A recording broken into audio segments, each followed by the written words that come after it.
bersama dengan satu segmen wawancara yang mana kita akan bersama dengan penerima anugerah ASEAN ICT 2021 ya, yang mana kita bersama dengan narasumber kita iaitu Dayang Sarina binti Zizi Umeza dan juga Nurshila binti Zizi Umeza, mana mereka merupakan pengasas bersama Rumin Corporation. Ya, selamat datang kami ucapkan. Selamat pagi. Assalamualaikum. Sihat pagi ini ya? Alhamdulillah. Ribuan terima kasih kerana bersama kita pada pagi ini untuk kita ni wawancaralah mengenai dengan pencapaian mereka. Ya. Anugerah ICT ASEAN 2021 ya. Jadi alhamdulillah sebuah syarikat tempatan Rumin Corporation telah mengharumkan nama negara dengan memenangi anugerah emas tempat pertama ya untuk kategori digital content bagi anugerah ICT ASEAN 2021 lalu AICTA 2021 ya. Dan alhamdulillah AICTA yang diadakan sejak 2012 adalah inisiatif yang mendukung ya pelaksanaan Plan Induk ICT ASEAN 2015 AIM 2015 ya, dan alhamdulillah selaras dengan perkembangan kerjasama digital ASEAN di bawah Plan Induk Digital ASEAN 2025, pengendalian AICTA diteruskan sebagai aktiviti tahunan yang diterajui ya oleh pengurusi mesyuarat menteri-menteri digital ASEAN yang sebelumnya dikenali sebagai mesyuarat menteri-menteri telekomunikasi dan IT ASEAN.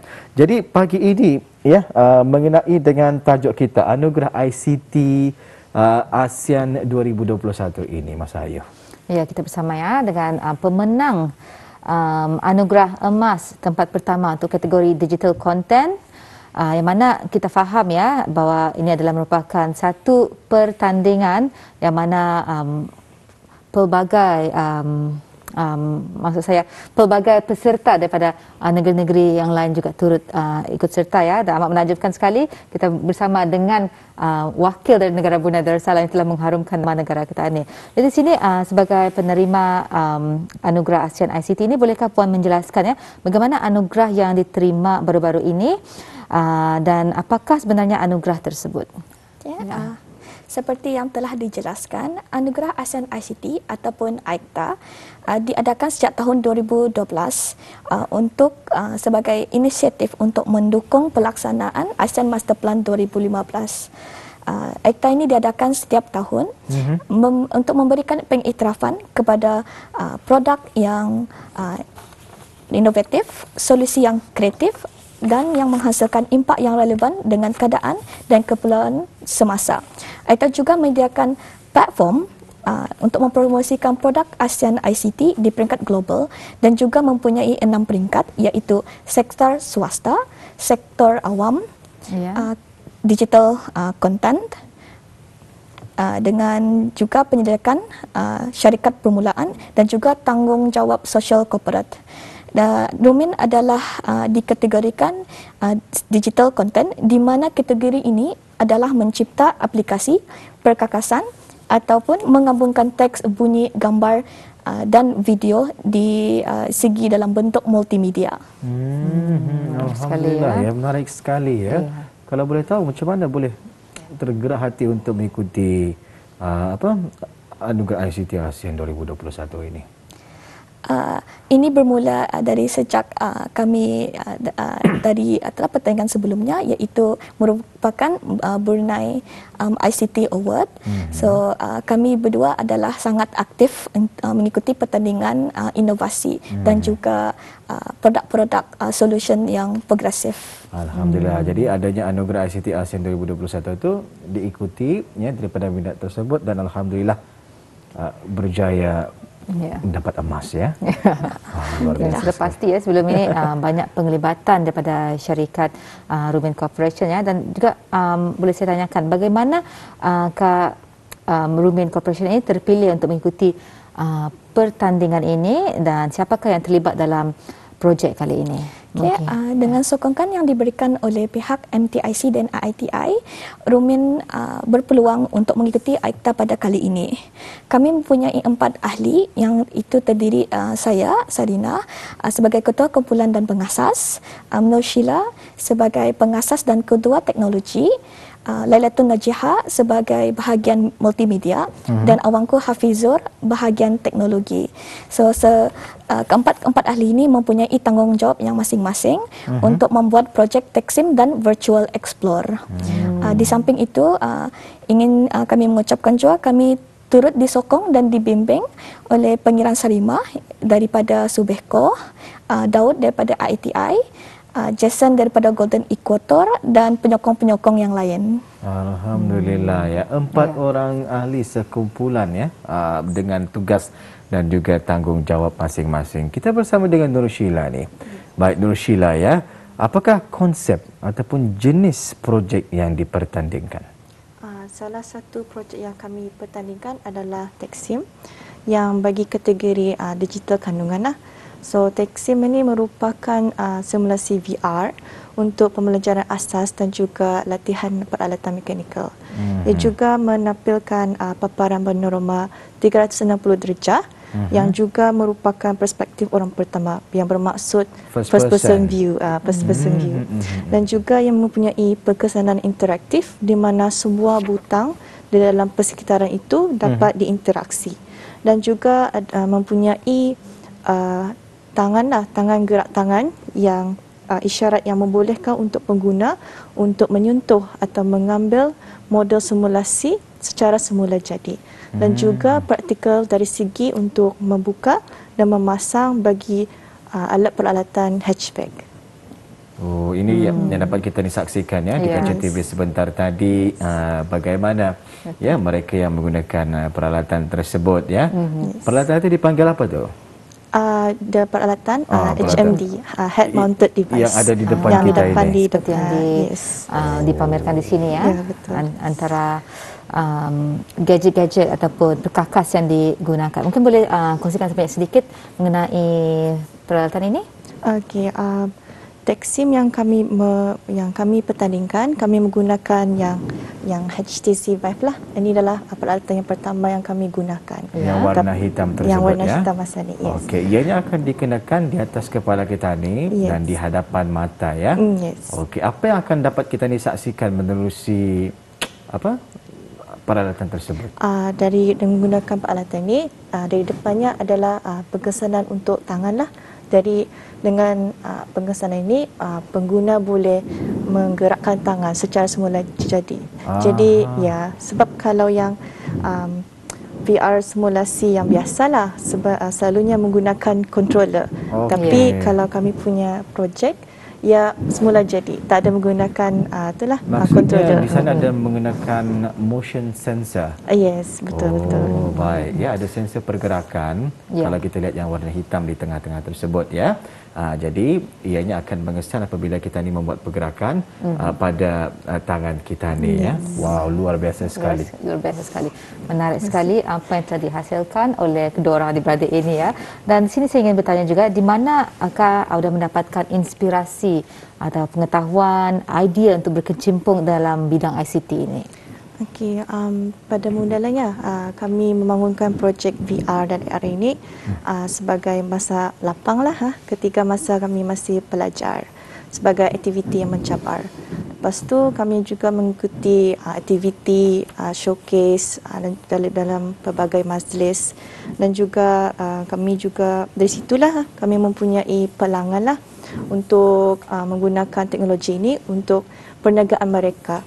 Dan juga dari sana juga kami memperbanyakkan pembelajaran dan juga penyelidikan tentang teknologi inilah. Dan juga kami berpendapat bahawa kalau mengikuti pertandingan ini juga membawa kami keluar dari zon selamat juga. Dan juga membuktikan bahawa sesuatu projek ini dapat digabungkan menggunakan pelbagai aspek, menunjukkan juga keberkesanan lah untuk pembelajaran dan juga berkesan untuk orang awam. Ya, seperti yang kita dapat lihat ya di kaca TV. Dan boleh juga kongsikan ya mengenai pengalaman ketika Rumin Corporation dapat bertanding di peringkat ASEAN dalam bidang ICT dan mungkin berapa ramai kumpulan-kumpulan yang juga turut serta dalam pertandingan ASEAN ICT 2021. Okay. Untuk AICTA 2021, negara Brunei Darussalam telah menghantar 4 pernyataan di mana salah satunya termasuk Rumin Corporation dengan produk TechSim dan Virtual Explore bagi kategori digital content. Pernyataan AICTA juga turut diikuti oleh semua negeri ASEAN yang termasuk Brunei, Cambodia, Indonesia, Laos, Malaysia, Myanmar, Filipina, Singapura, Thailand dan Vietnam. Banyak persediaan yang perlu dilakukan bagi pertandingan AICTA. Antaranya adalah dokumen pernyataan, video produk dan yang paling penting ialah slide pembentangan. Kami juga mencangkakan proses penghakiman adalah sukar dan mencabar dari segi kemahiran teknikal dan pengetahuan kewangan. Yang paling mencabar adalah bahagian soalan dan jawapan daripada 13 juri yang tidak dapat diramalkan. Walaupun begitu, kami terbuka dengan komen yang diberikan oleh para hakim. Kami percaya bahawa dengan penyelidikan kami berserta maklum balas yang bermanfaat, ia boleh menambah baik produk kami untuk masa depan. Alhamdulillah ya. Jadi pertandingan ini semasa penghakiman ianya berlangsung di mana? Sesi penghakiman adalah dilakukan secara virtual. Jadi pada ketika itu hanya berlangsung secara virtual di negara kita ni Brunei Darussalam ya. 13 orang hakim ini tadi terdiri daripada siapa sahaja? 13 hakim ini merupakan wakil daripada negara-negara ASEAN yang telah saya sebut. Tetapi bertambah dengan negeri China dan juga Jepun. Okey, maksudnya negara-negara ini mendatangkan seorang hakim untuk menilai ya mengenai dengan satu-satu projek yang dipertandingkan di dalam proses tersebut ya. Betul. Pada ketika itu Brunei menghantar 4 ya. 4 kumpulan. 4 kumpulan. 4 projek lah maksudnya tu. Iya. Ya, jadi macam mana dengan rakan-rakan penyertaan orang-orang Brunei kita ni pada ketika itu? Pada ketika itu kami pun tidak kami cuma dimaklumkan setelah pertandingan itu telah tamat. Seperti yang kita maklum untuk Rumin Corporation telah menampilkan digital content ya. Bagaimana pula dengan yang ketiga-tiga kumpulan dari Brunei tersebut? Adakah mereka menonjolkan sesuatu yang sama ataupun sesuatu yang berlainan? Kumpulan rakan-rakan daripada Brunei, mereka bertanding dalam kategori yang tidak sama. Baik, kalau puan sendiri kategori apa tadi? Rumin adalah dalam kategori digital content. Digital content ya. Tempat pertama Brunei. Alhamdulillah, satu kebanggaan untuk kita ini. Tahniah kita ucapkan. Kalau untuk tempat kedua, naib juara. Naib juara kepada negeri Indonesia dan disandang oleh Indonesia. Dan tempat ketiga adalah daripada negeri Thailand. Alhamdulillah ya. Boleh bercerita sedikit mengenai dengan projek yang dipertandingkan inilah. Maksudnya macam mana cara penggunaannya dan bila ia sesuai untuk digunakannya, macam mana? Mungkin Puan Sheila boleh? Ya, silakan Puan Sheila. Simulasi VR ini paling sesuai digunakan apabila untuk belajarlah, untuk kata macam dari segi engineering lah, pasal kami lebih fokus kepada untuk engineering student. Pasal kami memulakan buat projek ini disebabkan engineering ada masalah untuk membuat training disebabkan harga dan juga barang yang diperlukan untuk pembelajaran.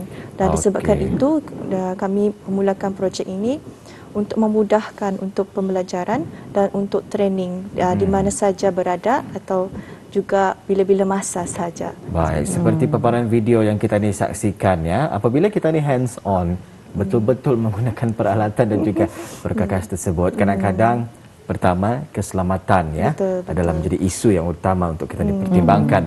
Kedua ialah kos ataupun harga penggunaan barang tersebut ya. Baik masa darah kita ini ya. Jadi alhamdulillah dengan penggunaan VR ini, VR ya, saya boleh panggil VR ya. Boleh. Alhamdulillah kita ni bolehlah membuat praktikal ataupun membuat projek ya di dunia maya.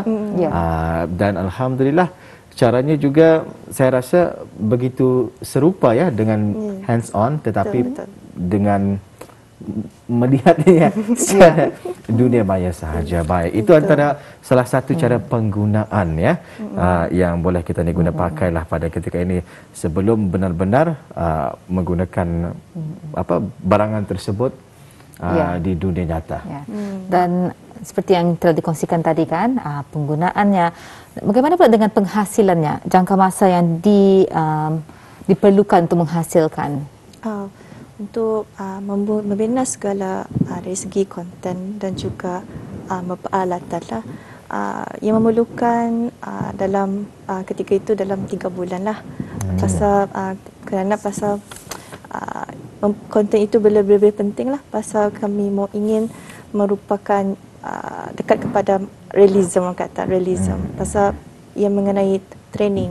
Jadi kalau lebih merupakan game, jadi bolehlah dalam masa pendek, tapi disebabkan kami mau lebih kepada arah realiti maya, jadi memerlukan 3 bulan dan juga membuat gerak tangan juga memerlukan masa juga.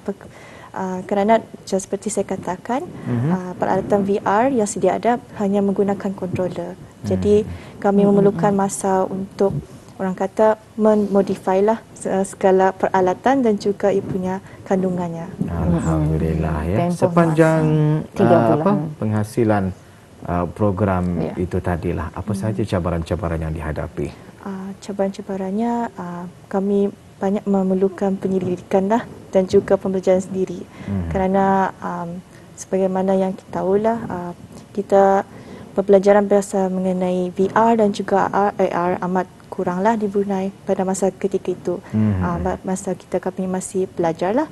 Jadi kami banyak membuat pelajaran sendiri, penyelidikan, dan sentiasa membuat orang kata testing lah, mentesting, try and error sampai ia mengikuti kurikulum untuk engineering. Jadi inilah punya resultnya lah. Hasilnya lah, alhamdulillah. Tahniah kita ni ucapkan ya.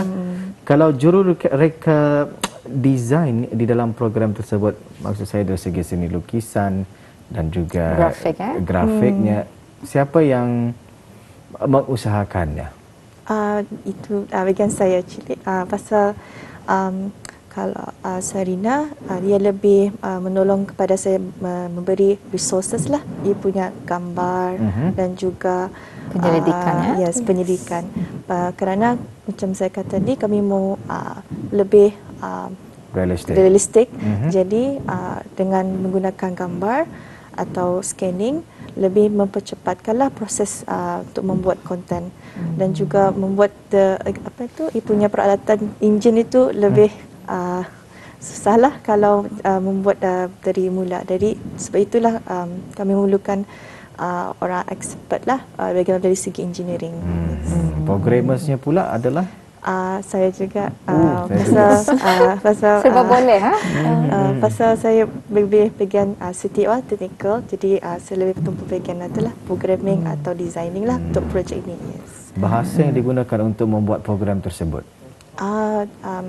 Dalam program ini, untuk projek ini, saya banyak mencampurlah programnya lah, antaranya like C#, Python dan juga untuk supaya pasal kalau hanya satu program amat susah lah, pasal mempunyai, orang kata, kekurangan kandungannya, jadi perlu disambunglah combine dengan program lah, bahasa program-program yang lain ya. C# tadi disambut, Python juga, Python, JavaScript pun juga. Baik. Alhamdulillah ya. Banyak juga kemahiran dan juga kepakaran ya wakil negara kita di Brunei Darussalam Ya. tidak dapat disangkakan Betul. lagi. Tahniah sekali lagi kita ni ucapkan ya di atas kejayaan yang dikecapi mengharumkan negara Brunei Darussalam. Terakhir nih Mas Ayu. Ya, saya ingin juga bertanya mengenai perancangan di masa hadapan dan juga mungkin boleh kongsikan ya saranan kepada para belia kita ni untuk mereka terus berani tampil ke hadapan dalam bidang ICT. Okay. Kami merancang untuk membangun platform XR yang menggunakan SaaS supaya lebih ramai orang untuk mengakses marketplace kami yang menggunakan beberapa produk simulasi lah yang dipamerkan. Kami juga merancanglah untuk menjualkan produk AR yang seperti shawl, baju dan juga buku untuk supaya banyak pengguna lah untuk menggunakan AR. Dan juga selain itu juga kami merancang untuk mempunyai makmal R&D sendiri supaya kami dapat membuat penyelidikan lah lebih lanjut lah mengenai teknologi inilah, dan juga ingin mengadakan ceramah untuk meningkatkan kesedaran dan juga bengkel untuk membangunkan teknologi ini. Dan juga kalau boleh kami ingin bekerjasama dengan industri dan juga institusi tempatan yang menggunakan produk-produk kami. Dan juga kami ingin berharap jugalah belia akan dapat mengambil peluang inilah yang sedia ada dalam untuk menghadiri ceramah dan juga acara atau aktiviti bengkel dan program yang disediakan oleh organisasi atau institusi sama ada dalam negeri atau luar negeri lah. Dan juga untuk mereka lah mengembangkan kemahiran teknikal, soft skill dan juga kebolehan belajar sendiri juga untuk menghadapi cabaran di masa hadapan. Dan juga kami berharap mereka lebih bersedialah untuk mencuba benda-benda yang lebih mencabarlah dari segi ICT ini. Yes. Boleh kongsikan juga bagaimana ya untuk orang ramai khususnya para belia untuk mengikuti perkembangan Rumin Corporation? Belia-belia atau pengguna lah boleh mengakses dengan kami punya website iaitu www.rumincorp.com atau melalui kami punya social media iaitu @rumincorp, dan yang satu lagi boleh mengakses melalui kami punya Facebook iaitu Rumin Dev. Itu merupakan komuniti lah untuk sesiapa pengguna atau murid-murid lah yang ingin menceburi bidang AR dan VR. Alhamdulillah. Ya, terima kasih kita ucapkan buat kedua orang tetamu kita ni, Puan Serina dan juga Nur Sheila. Ya, perkongsian yang menarik pada pagi ini Anugerah ICT ASEAN 2021. Sekali lagi dari kami Rampai Pagi ingin mengucapkan tahniah, terus mengharumkan nama negara, terus memberikan inspirasi kepada muda belia kita ini untuk berkecimpung di dalam dunia teknologi ini ya. Sampai jumpa lagi di lain kesempatan. Assalamualaikum. Waalaikumsalam.